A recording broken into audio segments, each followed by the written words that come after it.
It's the first 2019 edition of AZ Audibles. I'm Jordan Ham alongside Eric Sorensen and Devin Henry. And guys, as we're turning the page from 2018 to 2019, we thought we could do some New Year's resolutions for high school football here in the state. Eric, why don't you get us going?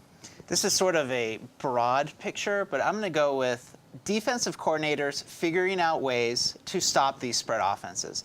I know we've talked about on this show, we're in the modern era of quarterbacks, so many good ones in Arizona, but there's also a lot of good skill players. And with the evolution and growth of these 7-on-7 passing leagues, these offenses have so much time to get in sync in the spring and in the summer. It's just another big hurdle for these defensive coordinators trying to figure out ways to stop teams in the fall.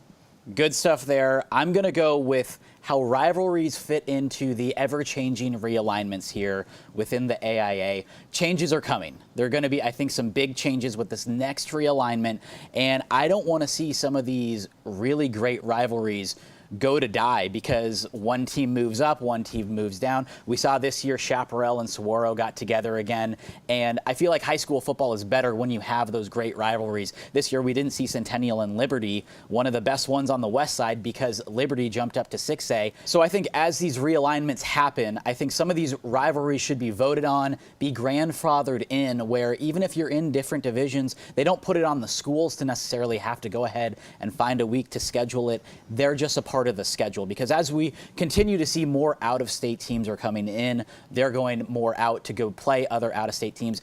The games that you can use are more limited. So if you can have a couple of those notched away for a Brophy St. Mary's, for a Chaparral Saguaro, I think that that could really help keep some of these really, really good rivalries alive. And I think generally speaking, Jordan, the teams want to play each other. Yeah. I know Chaparral wants to play Saguaro. Saguaro obviously wants to play Chaparral. And like you mentioned, it's just good for Arizona high school football to keep these rivalries alive. Devin, how about you? Well, now, I'm not giving myself a New Year's resolution because I already know I ain't going to do it. So I'm going to give one out to about 45A schools, see if they can do it.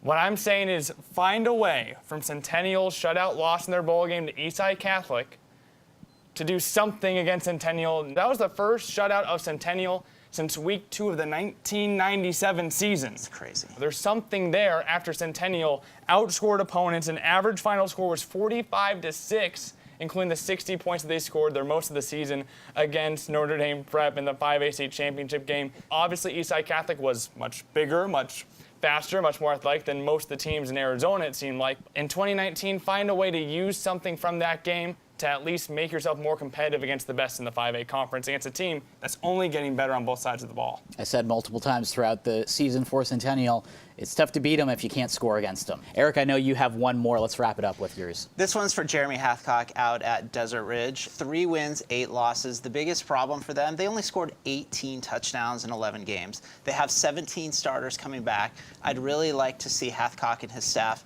get them back to the top upper echelon in the East Valley. Yeah, it was a really tough season for Jeremy Hathcock and the Jaguars. A lot of injuries that they had to deal with. Definitely. I'm sure they'll come back healthier and as more of a contender here in 6A moving forward. So there are plenty of New Year's resolutions to get to within the state. Go ahead and tweet us some of yours for Arizona high school football, and we'll make sure to share those on our Sports 360 AZ Twitter.